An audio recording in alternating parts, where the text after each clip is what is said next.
안녕하세요. 저는 바오입니다. 오랜만에 이렇게 책으로 만나 뵙게 되는데요. 잠이 안 온다? 잠을 자고 싶다. 뭔가 에세이를 듣고 싶다. 하시는 사람들은 잘 오신 겁니다. 제가 열심히 정성 들여서 읽도록 하겠습니다. 오늘 에세이 방구석 라디오 읽어보도록 하겠습니다. 세상을 마음으로 관찰하는 작가, 필명 모자의 의미는 작가의 말로 대신한다. 모자를 좋아합니다. 모자라서 그런가 봅니다. 조금은 서툴렀던 자신의 지난 과거 속에서 이렇게 살아도 될 것 같다고 느낀 것들을 담담하게 고백하는 점이 매력이다. 꾸밈없이 담백하게 쓴 그의 글이 진심으로 당신의 가슴을 울릴 것이다. 이 책에는 평범해서 더 특별한 일상의 기억들, 잊고 지낸 추억들, 알다가도 모를 마음의 조각들, 무심코 흘려보낸 시간들에 대한 이야기가 있다.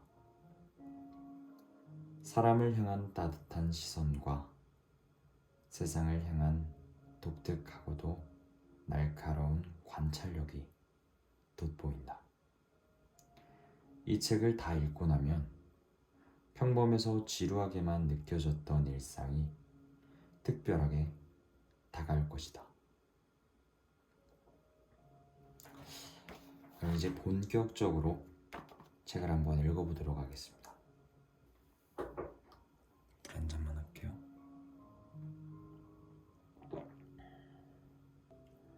여섯 살 여름, 장난감 요요가 너무 가지고 싶어 어머니께 떼를 썼다.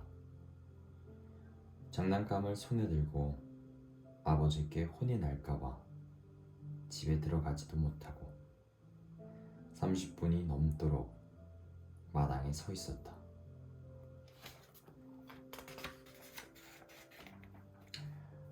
13살 여름, 컴퓨터를 가지고 싶다고 몇 달을 졸라댔다. 그렇게 얻어낸 170만 원짜리 컴퓨터로 하루에도 몇 시간씩 게임을 했다. 부모님이 집에 안 계실 때만 기다렸다가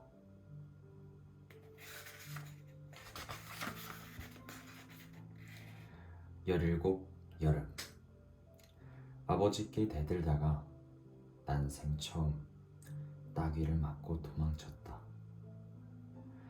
갈 곳이 없어 공원 벤치에 앉아 있다가 집에 불이 꺼진 것을 확인하고 몰래 다시 들어갔다.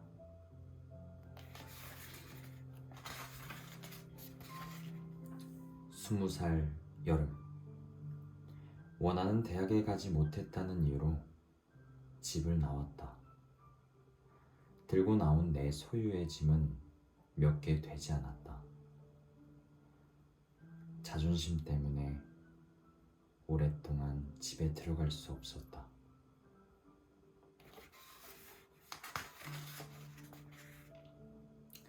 27 여름, 부모님의 스마트폰을 사려고 여기저기 발품을 팔았다. 시도 때도 없이 사용법을 알려달라는 부모님께 짜증을 내며 방문을 닫았다. 알려줘도 이해하지 못하는 모습에 답답했다. 31살 여름, 세상을 사는 건 생각처럼 쉬운 일이 아니었다. 어릴 땐 부모님처럼 살게 될까봐 걱정했는데 이젠 부모님처럼 살 수 없을까봐 걱정된다.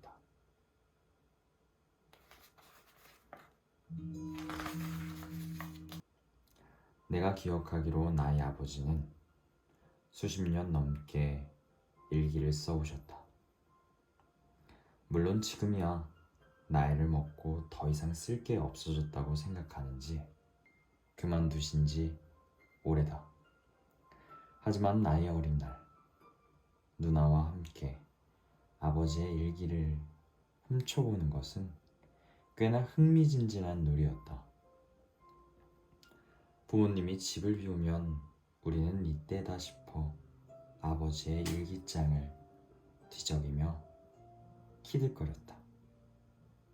한 번은 일기장에 숨겨놓았던 10만 원짜리 수표를 발견하기도 했는데 당시엔 보물찾기를 하다가 1등상을 발견이라도 한 마냥 쪼르르 어머니에게 달려가 고자질을 했던 것 같다.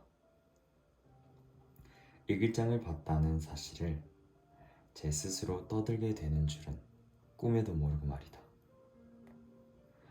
수표 말고도 일기장에는 많은 것들이 첨부되어 있었다. 예를 들자면 누나와 내가 쓴 편지라든가 아파트 분양 기사라든가 하는 것들이었다. 지금 와 생각해보면 그다지 재밌는 내용들도 아니었다. 어렵고 힘든 시절의 일상들이 다소 과장 섞여 기록됐고 가족들의 하루가 아버지의 관점에서 서술된 그저 그런 내용들. 글 쓰는 재주는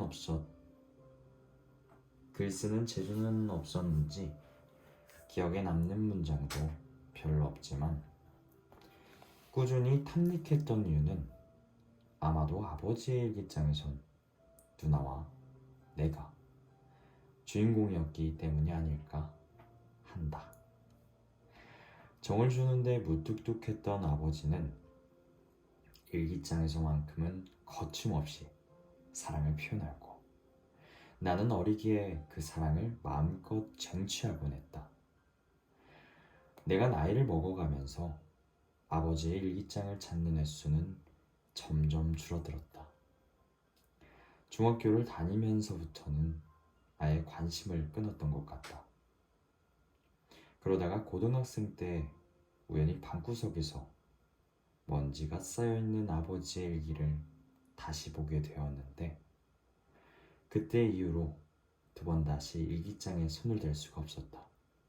나이를 먹고 읽은 아버지의 일기에는 아버지의 고민과 슬픔, 삶의 어려움 같은 것이 잔뜩 묻어 있었고 그걸 다시 마주할 용기가 나지 않았으니까. 어려서는 일기장의 주인공이 누나와 나인 줄만 알았는데 사실은 아버지가 주인공이었어야 했나 보다. 그리고 아버지가 주인공인 아버지의 일기는 너무 외롭고 힘들어 보였다. 20대의 아버지가 썼던 일기를 훔쳐보던 아들은 어느덧 30대가 되었다. 아버지의 일기장을 훔쳐본 죄로 사는 게 힘들다고 느낄 때면 어느 순간 아버지의 일기장이 생각나곤 한다. 내가 아버지보다 잘 살고 있는 건지, 맞게 가고 있는 건지. 그럴 때면 한없이 우울해지면서도 또 작은 위안이 되기도 한다. 사는 것은 외롭고 힘들다. 그래도 또 살아야 한다. 아버지의 일기장이 그렇다. 네, 일기장이었습니다. 하루 아침에 일어나면서 잠에 들 시간을 계산하고 출근을 하자마자 퇴근 시간을 기다리는 것이 습관이 되었다. 나는 청춘의 하루가 날아가는 것을 아까워하면서도 하루가 빨리 끝나기만을 기다린다. 하루였습니다.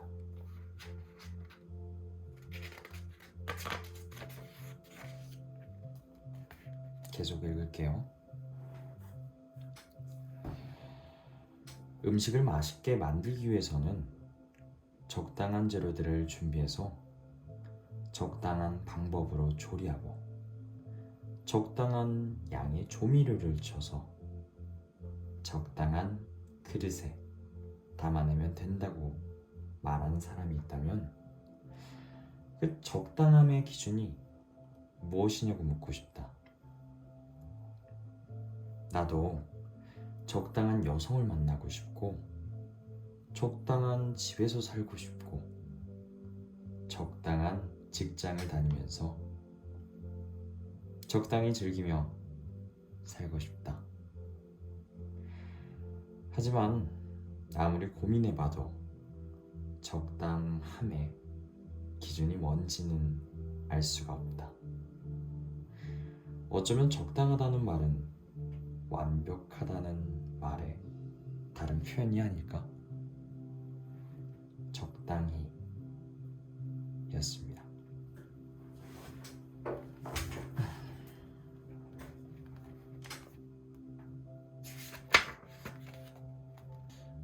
원래 책이라는 게 좀 그런 것 같아요. 책을 좋아하지 않는 저처럼 책을 좋아하지 않는 사람들은 이 책을 펼치는 게 가장 힘들어요. 이 책을 한번 읽어봐야지 하고 살 때와 그거를 사고 나서 거의 집에만 두는 경우가 많거든요. 근데 이렇게 펴서 읽으면 또 좋네요. 네, TMI였습니다.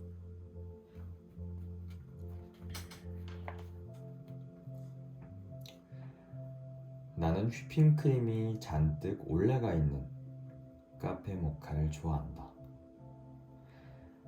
비단 카페 모카가 아니더라도 휘핑크림이 추가된 대부분의 음료를 좋아하는데 그저 휘핑크림의 단맛이 입에 맞아 그런지도 모르겠다. 한동안 그 달콤한 맛에 매일 카페 모카를 먹었다. 그런데 어느 날 거울 앞에 나를 마주쳤을 때 예전에 비해 살이 쪘다는 느낌이 들었다. 나는 카페 모카와 날씬한 몸매 중 어느 걸 선택할지 한참을 저울질하며 고민하다가 결국 카페 모카를 포기하기로 했다. 남들에게 보이는 모습보다 내 행복을 택하는 게 맞는 줄 알면서도 때때로 나는 더 나빠지지 않겠다는 욕심에 애써 행복을 포기한다. 가끔은 내가 정말 행복하기 위해 사는 것인지 단지 불행해지고 싶지 않은 것인지 헷갈린다. 포기하는 것들에 관하여 였습니다.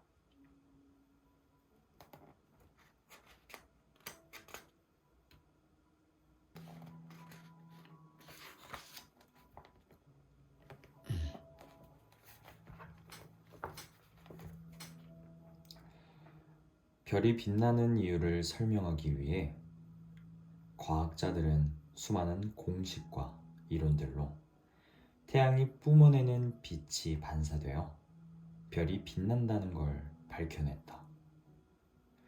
하지만 우리가 별이 빛난다는 사실 외에 모든 공식과 이론을 알 필요는 없다. 반짝반짝 빛나는 별은 아름답고 그저 그 아름다움을 즐기기에도 우리의 시간은 너무나 짧고 소중하다. 별은 빛나고 당신은 아름답다. 어째서 아름다운지 설명할 필요가 있을까? 모든 사실을 논리적으로 해석하려고 애쓰면 피곤하기만 할 뿐이다.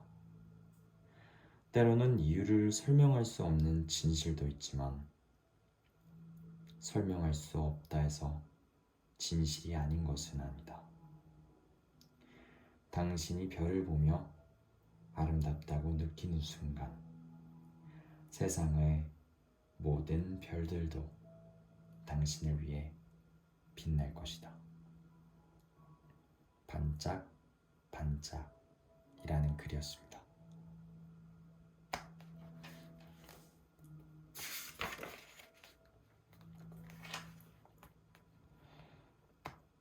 화장실 구석에 덩그러니 놓인 비누 조각을 물끄러미 바라보았다. 보니까 딱딱하게 굳어진 것이 꼭 내 마음 같았다. 누군가에게 마음을 터놓는 것이 두려워 꽁꽁 싸매고 내보이지 않았더니 어느새 내 마음도 비누 조각처럼 굳어버렸다. 누군가 한 번쯤 손을 댔다가도 차갑게 굳어버린 내 마음에 닿은 순간 슬며시 손을 거두어버리곤 했다. 하지만 나도 보들보들한 비누가 되고 싶은데 언젠가 진짜 내 마음을 알아봐주는 사람이 나타나서 오랫도록 손을 잡아주었으면 좋겠다. 내가 다시 보들보들해질 때까지 내가 다시 향긋한 거품 듬뿍 내는 비누가 될 수 있도록. 비누의 마음.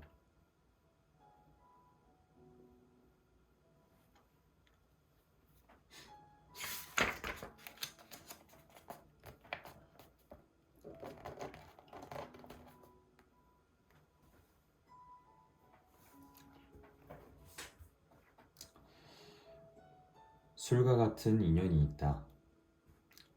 처음엔 호기심에 마주였는데 나도 모르게 잔뜩 취해 있다 깨어나면 후회만 남는 그런 인연.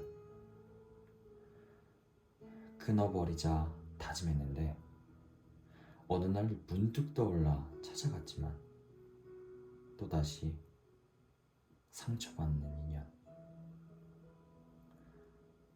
두 번 다시 만나지 않을 거라 다짐했는데 차마 끊지 못한 술과 같은 인연들이 있다. 버려서 무엇할까? 떠나서 무엇할까? 이것도 인연인데. 인연이라는 글입니다.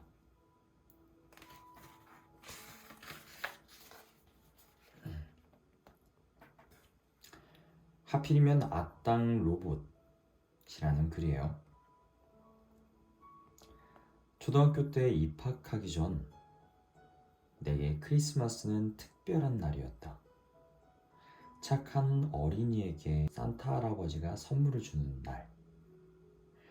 나는 일주일 전부터 선물을 받을 욕심에 최대한 얌전하고 착한 아이처럼 보이려 노력했다. 크리스마스 전날 밤엔 엄마를 졸라 양말도 하나 걸어놓고 산타 할아버지에게 갖고 싶은 선물을 바라는 편지도 정성껏 손글씨로 써놓았다. 다음날 아침 머리맡에 놓인 선물 상자를 보고 입이 귀에 걸릴 정도로 웃으며 포장을 뜯었다. 박스 안에는 너무나 바라던 변신 로봇이 있겠지? 그런데 선물 상자 안에는 속상하게도 조악한 조립 완구. 그것도 하필이면 악당 로봇이. 나이가 들어서는 내가 누군가에게 악당 로봇일지 모른다는 생각을 하고 난다. 예쁜 포장으로 나를 감싸서 누군가에게 기대감을 심어주는 것은 아닐까? 선물 상자의 화려함에 미치지 못하는 사람은 아닐까? 포장이 전부인 사람이 되지 말아야지. 악당 로봇이 되지 말아야지. 하필이면 악당 로봇이었습니다.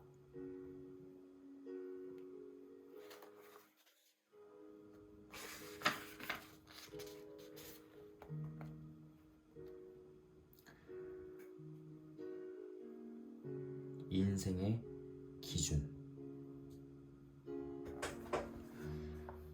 우리가 흔히 성공이라는 단어와 연관짓는 열정, 도전, 노력 같은 단어들은 전혀 객관적이지 않다. 내가 매일 하고 있는 일들이 누군가에겐 특별한 노력으로 비치기도 하고 누군가에겐 별로 성공적이지 못한 보상이 또 다른 누군가에겐 엄청난 성취로 보일 수도 있으니까. 지금 힘들게 살고 있는 내 인생은 누군가에겐 엄청난 성공 끝에야 만날 수 있는 인생일지도 모르겠다. 인생의 기준이었습니다.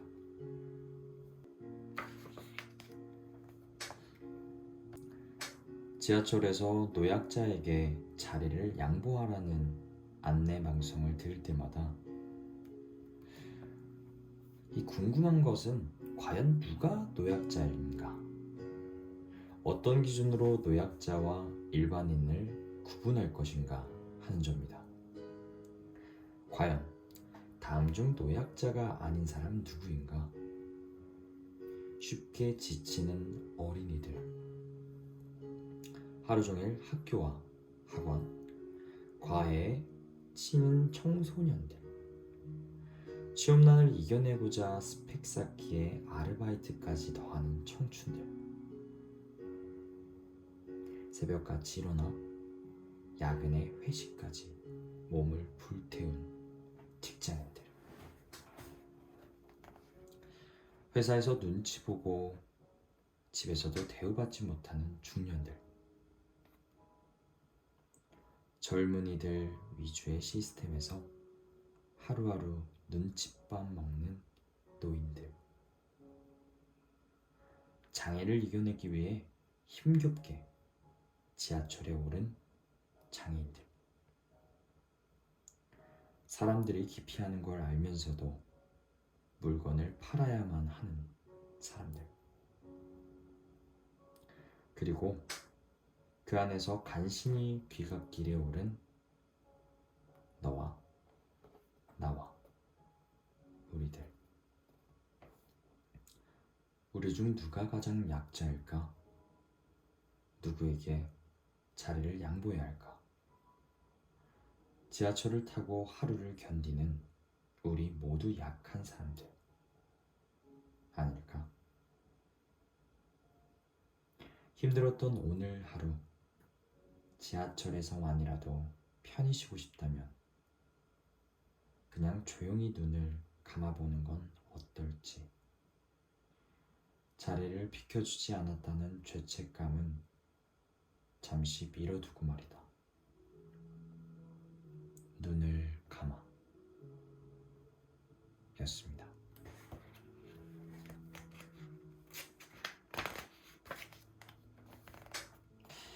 과거에 자기가 쓴 글을 보고 부끄러움을 느끼거나 그땐 내가 어렸다는 말을 할 때가 있다. 그러나 그건 부끄러워할 일이 아니라 본인이 얼마나 인생을 열심히 살아왔는가의 척도로 삼아야 하는 것이 아닐까? 만약 과거의 글을 보면서 예전 내가 어떻게 이런 생각까지 했지? 라고 감탄한다면 틀림없이 글을 쓴 이후의 삶에서 별로 나아진 부분이 없는 사람일 것이다. 글을 남긴 이후 끊임없이 도전을 계속해 지적 성장을 이루어온 사람만이 과거의 글을 보며 부끄러운 생각이 들지 않을까? 때로는 내가 부끄럽다고 느끼는 과거 속에 나 자신의 내면적 성장이 있는 건지 모르겠다. 척도였습니다.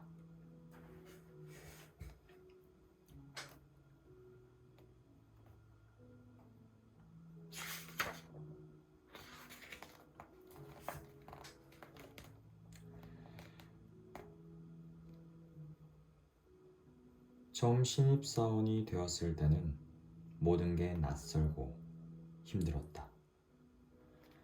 잠이 덜 깬 얼굴로 버스에 올라 피곤한 얼굴들 사이에 섞여 꾸벅꾸벅 졸다가 내릴 정류장을 지나치기도 했었고, 나도 모르게 했던 실수로 혼이 나기 일쑤였다.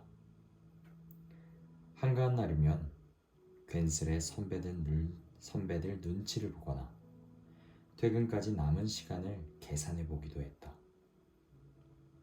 힘이 들 때면 부모님이나 선배를 찾아가 너무 힘들다고 속내를 털어놓기도 했다.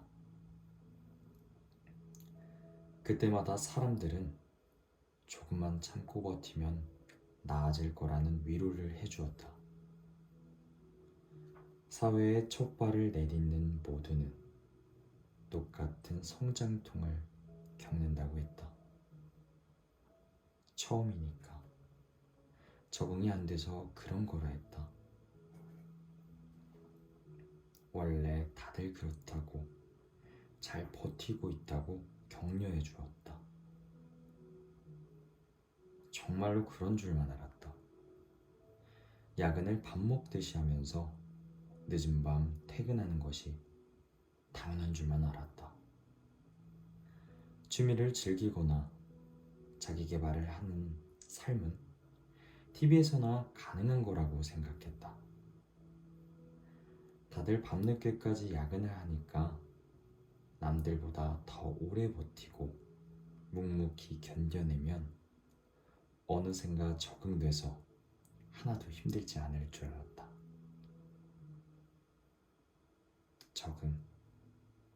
적응이었습니다.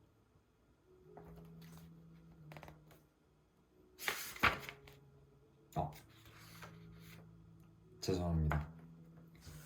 끝난 건 줄 알았는데 계속 있네요. 그러면은 다시 이어가 볼게요.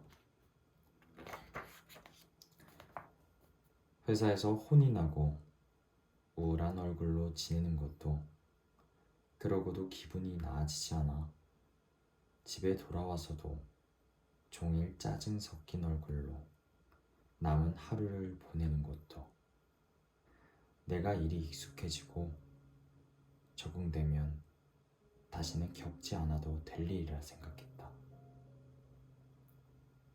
그러나 선배들의 말과는 달리 시간이 아무리 지나도 처음 나를 힘들게 했던 것들은 하나도 사라지지 않았다. 야근에 적응하려고 노력했지만 힘든 것은 여전하고, 아무리 일을 열심히 해도 혼이 나면 우울한 건 마찬가지였다. 그냥 참고 있을 뿐이었다. 몸이 야근에 적응되어 편해진 것이 아니라 원래 하는 일이라고 체념하고 있을 뿐이었다. 혼이 났을 때 우울하지 않아서 웃고 있는 것이 아니라 그저 어쩔 수 없다고 생각할 뿐이었다. 적응은 몸이 아니라 마음이 하는 것이었다.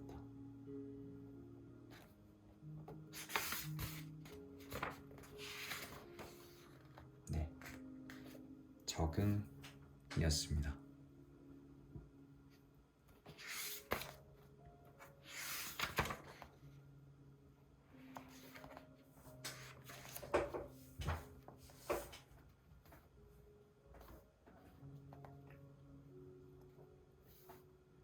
세상을 미워하고 방황하기만 했던 10대에는 20살이 되면 자유를 얻을 것이라 믿었다. 하고 싶은 대로 할 수 있는 세상이 오기만을 바랐고, 세상에 나가는 준비 과정이 너무 길다고만 생각했다. 막상 20대가 되어서는 제대로 된 일을 구하지 못하고 방황하는 것이 싫었다. 학교나 학원에서 자유롭게 된 사실이 나를 힘들게 했다. 그땐 차라리 다시 10대가 되어 학교에 가길 바라기도 했었고, 자고 일어나면 몇 년이 훌쩍 지나가서 안정적인 직장에 다니고 있는 내가 되길 바란 적도 있었다. 해야 할 일을 찾지 못하고 20대의 청춘을 방황하고 있을 때 어른들은 입만 열면 내 나이로 돌아가고 싶다고 말했다. 그들의 20대에는 3년을 군대에서 보내야 했고, 지금보다 먹고 사는 문제를 더 많이 고민해야 했고, 본인의 의사와 상관없이 결혼을 해야만 했는데도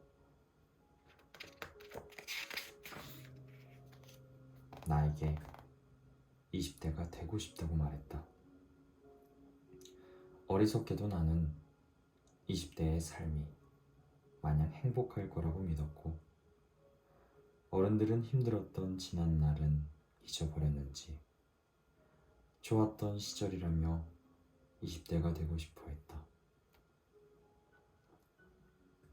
어른들은 단지 청춘이라는 이유로 20대의 아픔은 당연한 것처럼 그럴듯한 말로 포장했다. 하지만 청춘을 지나온 누구나 위태롭고 아프고 불안한 시기를 겪었다. 어른들이 추억하는 것과 달리 그 누구에게도 청춘은 결코 아름답지만은 않았었다. 지금의 청춘만이 슬프고 괴로운 것이 아니라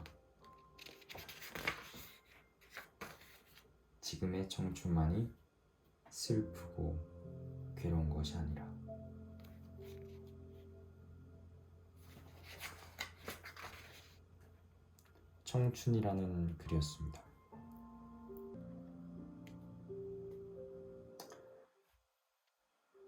수면 시간 총량의 법칙. 나는 잠이 부족한 까닭에 퇴근을 할 때면 오늘은 몇 시간을 잘 수 있을지부터 계산한다. 간신히 올라탄 버스가 출발하면 잠에 들기 위해 곧바로 눈을 감는데 매번 잠드는데 성공하는 것은 아니다. 어쩔 땐 버스에 타 있는 시간 내내 눈만 감고 잡생각으로 머리를 채우기도 하고, 또 어쩔 땐 결국 자는데 실패해서 멀미가 날 때까지 핸드폰만 바라볼 때도 있다. 집에 돌아와 이불을 덮고 누운 후에도 마찬가지다. 너무 피곤한 상태에서도 다음날 일과에 대한 불안감 때문에 온갖 생각들이 머리를 어지럽혀 억지로 잠을 청해도 결국 몇 시간을 뒤척이다가 밤새 잠에 들지 못한다. 차라리 일어나서 다른 일을 했다라면 덜 억울할 텐데. 뒤척이다 늦게 잠든 날의 피곤은 몇 날 며칠 쌓이다가 어쩌다 휴일에 펑하고 터져 하루 종일 잠만 잔다. 그러다 운 나쁘게 평일에 늦잠을 자버리기라도 하면 지각을 면하기 위해 부랴부랴 출근 준비를 하고, 어쩌면 각각의 인간마다 수면 시간의 총량이 세팅되어 있는 것은 아닐까? 그래서 그걸 억지로 어기거나 무시하면 결국 시간을 맞추기 위해 기절하듯 잠에 빠져드는 거지. 만약 수면 시간을 자유로 조절할 수 있다면 어떻게 될까?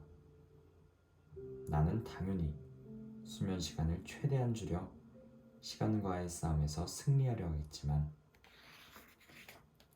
수면 시간 총량의 법칙에 따르면 종래에는 남들보다 일찍 생을 마감해야 할 것이다. 흔히들 죽음이란 영원한 잠에 드는 거라고 말한다. 우리는 짧게 자고 일찍 죽을지, 아니면 적당히 수면을 취하면서 오래 살지 선택해야 할 때다. 선택해야 할 테다. 어릴 적엔 나이가 들어서 보잘것 없어지는 게 두려웠고 일찍 생을 마감하길 바랬다.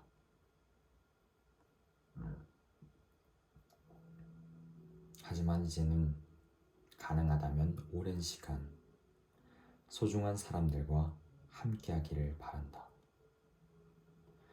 내가 시간 사용법을 너무 늦게 알아버린 것은 아닌지 걱정이다.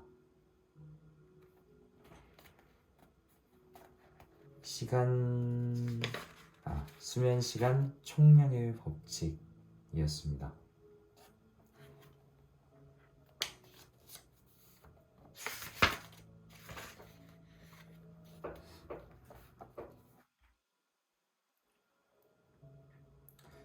조연. 우연히 영화 속에 매력적인 악당이 나오면 나는 주인공보단 그 악당의 모습에 매료되곤 한다. 악당이 억울한 과거를 가지고 있거나 성공을 위해 치열하게 노력했거나 그럴듯한 이유 하나쯤 가지고 주인공을 괴롭힐 때면 내심 동정하거나 응원을 하기도 하고, 영원히 주인공이 될 수 없는 악당의 모습을 보다가 문득 나도 누군가에겐 악당이 아닐까 하는 마음이 들 때도 있다. 세상엔 많은 사람이 있다. 그들 중 1등은 단 한 명뿐이고, 승자가 있다면 누군가는 패자가 되어야 하며 또 누군가는 그럴듯한 악당이어야 한다. 이기기 위한 삶은 사는 것이 아닌 줄 알면서도 조연이 될까봐 두려운 날도 있다. 그럴 때면 나는 잠깐 씁쓸해 하다가도 차라리 영화처럼 멋진 조연이 되자고 마음먹는다.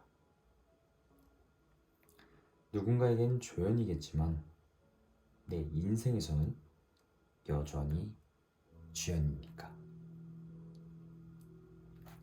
조연이었습니다.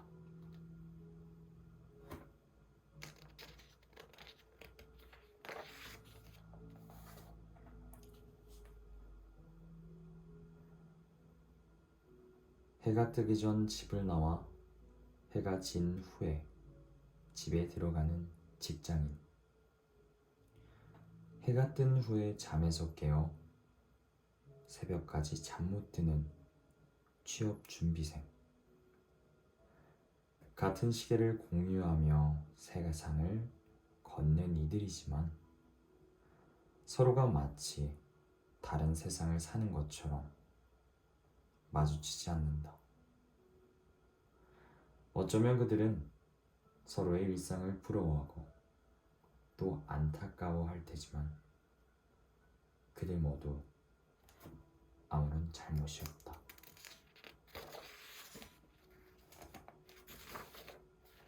공통점이었습니다.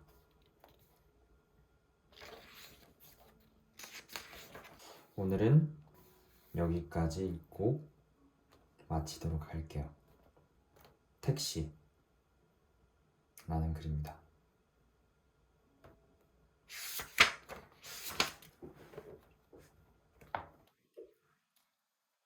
아버지에 대한 이야기를 하려고 마음먹으면 언제나 시작하기 전부터 부끄러운 마음과 함께 죄스러움이 밀려온다.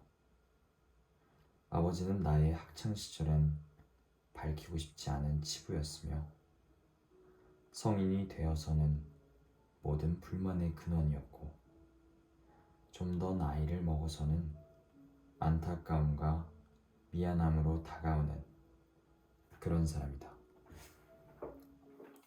전혀 사랑스럽지 않았고 지극히 평범했기 때문에 평생 보통 사람으로 살아갈 운명인 사람. 자식에게 미안해하며 인정받지 못한 인생을 살아야 하는 사람. 내 아버지. 가장 오래된 추억을 말해보라면 나는 주저없이 아버지의 포니 택시를 이야기할 것이다. 동네 골목길 새빵 앞에 주차되어 있는 녹색의 회사 포니택시.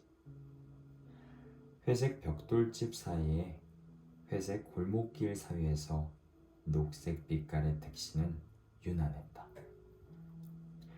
당시에 나는 그 물건에 전혀 관심도 없었고 일말에 흥미도 없었다. 아니, 지금까지도 특별한 흥미가 없다고 말하는 것이 맞겠다. 어머니의 말을 빌리자면 골목길에서 세차를 하다가 주인집에 많이 혼났다고는 한다. 아버지가 그 차를 애지중지한 것은 아니었다고 생각하지만 언제나 그 일에 열심이긴 했던 것 같다. 내가 기억하는 순간부터 지금까지 단 한 번도 우스꽝스러운 고가를 달고 있는 택시를 운전하지 않았던 적은 없었으니까. 택시는 아버지의 인생을 함께했고 또 그 자식의 인생을 함께했다. 어쨌거나 나의 아버지는 택시기사였다. 그 낙인이 나를 괴롭혔다.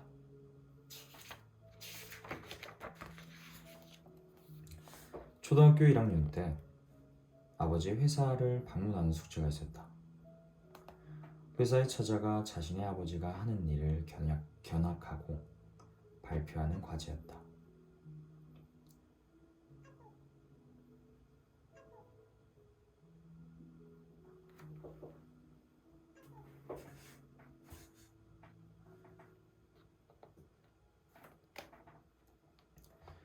아버지는 회사로 찾아간 자식을 굳이 뒷좌석에 태우고 영업을 하셨는데 손님들이 그다지 반기지는 않은 느낌이었다.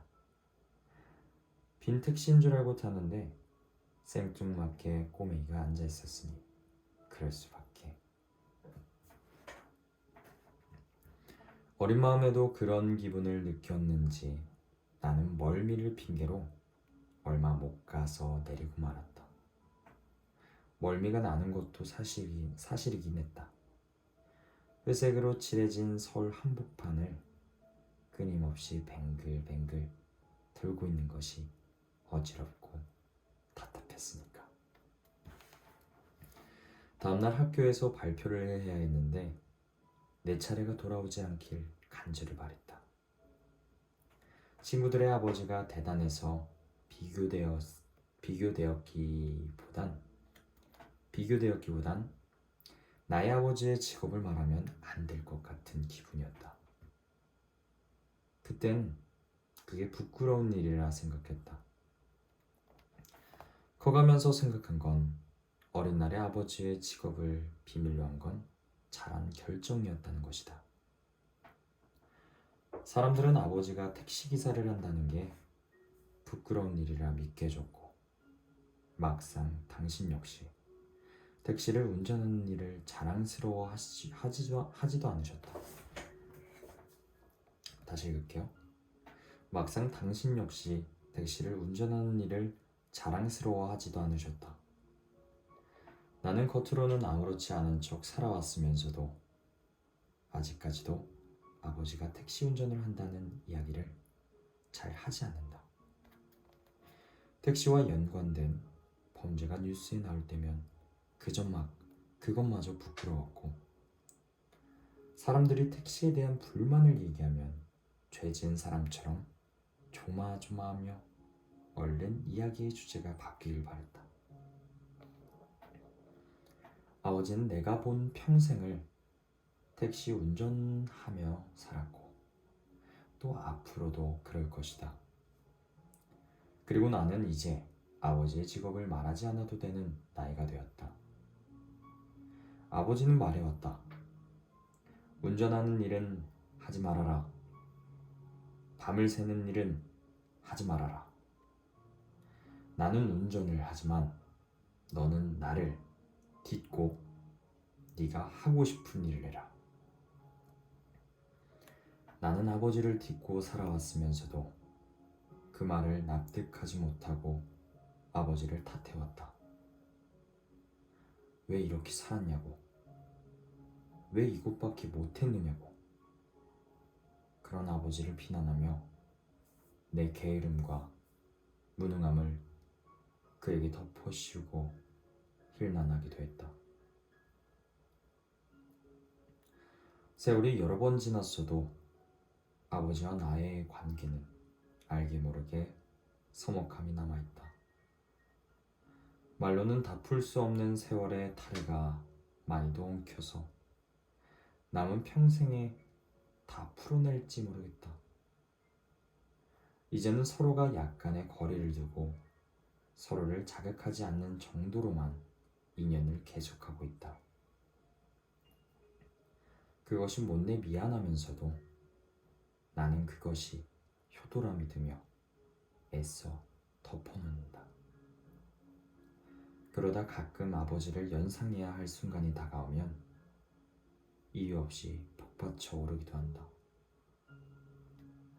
이를테면 자이언티의 양화대교를 들으면서 나는 다른 이들의 아련한 마음과는 전혀 다른 뜻 모를 괴로움이 치밀어 눈두덩 언저리가 빨갛게 달아오른다. 그것은 나의 이야기가 아니었지만 나의 어린 날의 이야기와 너무 닮았으니까.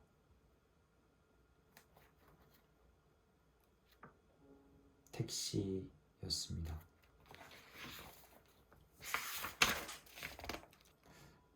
일단은 엄청 배고파요. 근데 이 시간에 먹기에는 다음날 퉁퉁 부을 것 같기도 하고 속도 안 좋을 것 같아서 먹진 못할 것 같은데 확실히 배고프네요. 네, 오늘 읽으면서도 제가 힐링이 되는 시간이었고 듣는 청취자분들이 있다면 힐링이 되었으면 좋겠습니다. 제가 지금 읽으면서 바라는 거는 당연히 힐링이 된다면 최고일 거고요. 힐링까지가 아니더라도 그냥 아무 생각 없이 틀어놓고 주무시는 분들도 있겠죠. 오늘도 해냈네요. 네, 그러면은 다음에 또 뵙도록 하겠습니다. 감사합니다. 저는 바오였습니다.